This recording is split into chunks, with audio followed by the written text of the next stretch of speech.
This ANZ research presentation is an analysis on the Australian economy and the key regions through multifarious macroeconomic variables, in which we are forecasting the economic outlook and current financial market conditions in Australia. PPP has shown an increasing trend since 2008, means that AUD has an optimistic purchasing power in goods and services internationally. PPP is associated with inflation rate. Inflation rate in Australia is lower than in the US, meaning that prices are high in the US, leading to AUD being undervalued. As Australia's interest rate is lower than the US's interest rate, according to intertemporal model, current consumption would be lower than the future consumption. This means Australia can lease as much as its domestic saving as it wants to the US at a price greater than the required by its domestic savers, and a return greater than the margin return on domestic investment. As a result, the level of the domestic investment of decreased and the domestic saving increased. AUD is a floating currency and we assume perfect capital mobility.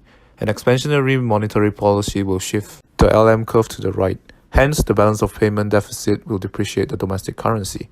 This will increase net exports since foreigners can now buy more of Australia's product with the same amount of money, which will shift the IS curve to the right.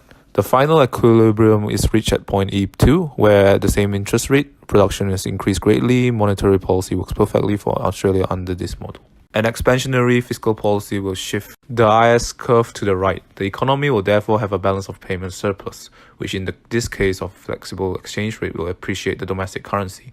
This will decrease net exports as price in terms of foreign currency would be higher. This drop in net exports will shift the IS curve back to its original position. Since now the final equilibrium corresponds to the initial equilibrium, we now know fiscal policy is no good according to this model.